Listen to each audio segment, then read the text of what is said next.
Boxing Ego here. If you like this video, make sure you hit the like button and also subscribe to the channel and hit the bell icon on the top of your screen to get notified when the latest new content drops. Well, it looks like Australia wants to keep Jeff Horn out of the sights of Terrence Bud Crawford. Stay tuned. What up, Fight World? It's your boy Ego, and I'm back with some more boxing. Make sure you smash the like button. Also subscribe to the channel for the latest and greatest in boxing. If you want to become part of the gang, notification gang, please hit the bell icon. Shout out to the Super Chat channel donations, the Venmo donations, and the Patreon family. We are working. Shout out to the Courier Mail. I have linked to the article in the description in case you want to check it out.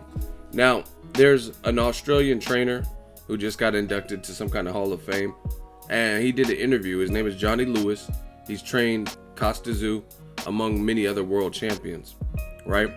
And it's not looking good for Team Jeff Horn, even though he's not part of Jeff Horn's team per se, but he's still a trainer from Australia, and he's putting his 2 cents in. So I'm gonna read what he says, and then I'm gonna give my 2 cents. And most of what I have to say actually comes from direct members of Team Horn, either Jeff Horn's own promoter or his own trainer. Now, this Johnny Lewis trainer, he says that in his opinion, his honest professional assessment, Jeff Horn was weight drained versus Gary Corcoran. He says, and I quote, "Jeff Horn looked so drained at the weigh-in for the Corcoran fight, it was like he had a bout with Count Dracula the night before. He looked emaciated. Jeff Horn has been the best thing to happen to Australian sport in a long time. I would hate to see him fight Terrence Crawford. Seriously disadvantaged. Jeff relies so much on his huge mental strength to keep pushing through. I'm not saying he can't beat Terrence Crawford, but it's madness to give him such a huge head start." Right? And that's coming from this Australian trainer, right? He says he's struggling. He also goes on to say, then it catches up to you. Gary Corcoran was hitting Jeff Horn with a lot of lead rights, and the other night that shouldn't have been landing. If I was advising Jeff Horn, I'd say forget what Terrence Crawford or his promoter Bob Arum want. You cut the best deal. You can fight Anthony Mundine and then suit yourself after that. If you're having trouble at welterweight, move up to junior middleweight, because there's probably even more money up there for you, right? And link in the description. Wow, man. It looks like, listen, this is no diss to Australia. Never been to Australia, but I would love to go. I heard it's beautiful. But listen, it's like everything surrounding Jeff Horn, namely predominantly his team, other people who are in the same region or whatever. It's like they're doing everything they can to suggest that Jeff Horn should not fight his mandatory, which sounds crazy to me. And this is, people, this is new media. I told y'all since January. Tell the truth. Tell the truth. Right? We was gonna get to the bottom of this. Our unboxing's reckoning. Like, new media, we're not gonna settle for this anymore.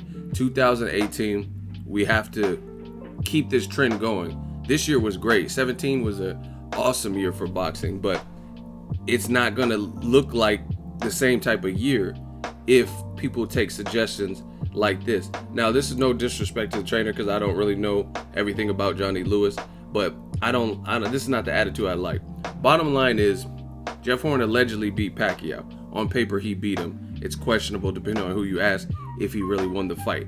However, on paper, on BoxRec, he beat him, and he's the WBO champion. And him and his team is saying, hey, Terrence Crawford's not unbeatable. We could beat him. I could exploit his weaknesses. So I'm not trying to hear all these tactics of deferral and saying it's like it's like really a built-in excuse. It's like, oh, he looked emaciated. It looked like he was battling Bram Stoker's Dracula. So if Crawford goes in there and dogs him, then you could use weight disadvantage as, oh, he was weight drained and he should have moved up to 54. Well, guess what? 54 ain't gonna be no better, because you have a lot of hard hitters who are coming into their own. You know what I mean? You have Jared Swift Hurd, you have obviously Jermell Charlo, you have Erislandy Lara. So to me, none of that really matters for Jeff Horn. Whatever his limitations are will be in those two divisions, there's no escape. You know what I mean? 47 has some prime people. Errol Spence, Keith Thurman, now it's Terrence Bud Crawford, etc. 54, same thing. And the guys are bigger. So even if they maybe aren't as skilled as, let's say, a Terrence Crawford, they are bigger and stronger, you know what I'm saying, than guys at 47. So to me, Jeff Horn, the walls are closing in.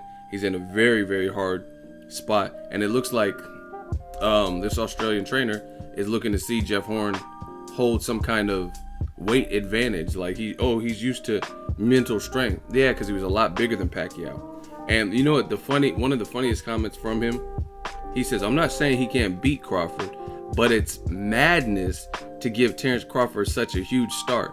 Yo, how does Terrence Crawford have such a huge start if he's the one moving up? You see how they try to play the game? Crawford's coming from 40 to 47, where you're saying this Jeff Horn is big for the weight and he has to come down in weight. So Crawford coming up 7 pounds somehow gives him a huge head start. Wouldn't the head start be for the guy who's already at the weight? That's like saying Andre Ward, when he moved up from super middle to light heavyweight, he gave Sergey Kovalev a huge head start. No. It's actually the opposite. Kovalev had proven light heavyweight power and Ward was coming up to him. You know what I'm saying? So I don't even understand statements like this. Now, back to Jeff Horn's team directly, because this trainer is not directly, Johnny Lewis is not directly in Jeff Horn's camp. But it's still, I don't like to hear this from, if you're a Hall of Fame trainer and a boxing trainer, why wouldn't you want to see the best fight the best? All of a sudden, it's not about the best fighting the best and take care of your mandatory when it's a good mandatory, or just handling your mandatory in general. It's, hey, cash out. You should fight Anthony Mundine. Nobody listen, from what I've seen, very few people, if anybody, outside of Australia, want to see Anthony Mundine versus Jeff Horn. Simple. You know what I mean? And this trainer, Johnny Lewis, is saying, hey, it's like he's acting like Top Ranking and Crawford are setting him up. Like, where's the confidence in Jeff Horn? You said Jeff Horn is the best thing that happened to Australia, but you say, hey, if I was advising Jeff Horn, I say forget what Crawford or his promoter Bob Arum want. Cut you the best deal and fight Anthony Mundine. Nobody's trying to see that. I don't want to see that. Anthony Mundine lost to Josh Clottey, who Pacquiao dominated. And Clottey was moving up. And he had a lot of inactivity. Do your research. Now, back to Jeff Horn's team directly. They're saying they want $4 to $5 million. They're saying it's just everything about it is not looking good for Jeff Horn because it's all contradictory, right?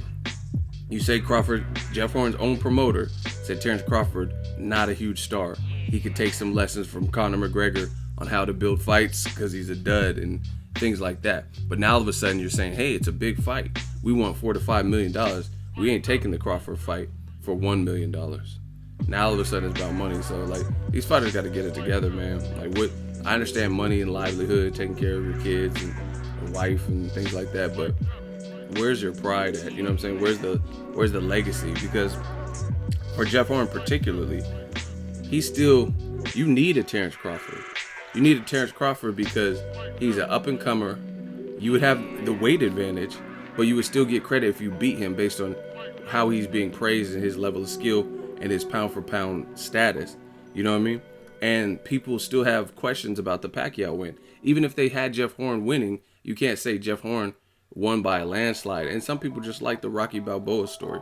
And that's kind of how the Pacquiao, he looked like a dead man in round 9, but somehow he was able to hold on and win the fight. So people sometimes just like that. But to me, the jury is still out on how good he is or how good he could be from that only. You know what I mean?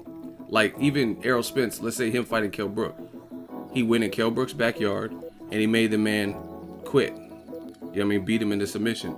Billy Joe went to David Lemieux's backyard and outclassed him 12 rounds out of 12. So wins like that are so emphatic where you have no choice but to bow down and just give credit. To me, Jeff Horn doesn't have that. With any of the marquee names he fought, which is really only Pacquiao, it was a close fight either way.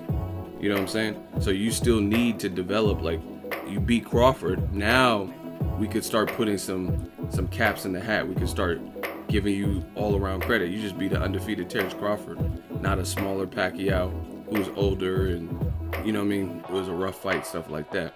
So to me, it's not looking good for Jeff Horn.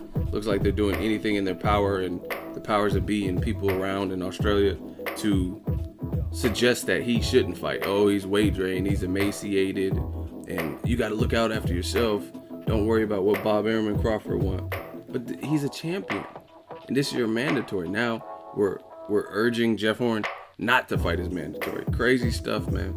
Let me know what you guys think. Drop your thoughts in the comment section. Make sure you smash the like button. As always, hate, comment, and subscribe. Till next video, it's Ego signing off. So if you enjoyed this video and want more content like this on the channel, you can show your appreciation by going to the PayPal donate button or the YouTube support button, and you can donate any amount that you feel is equivalent to the value of this video. Much more to come. Thank you guys for your support. Boxing Ego, the future of boxing.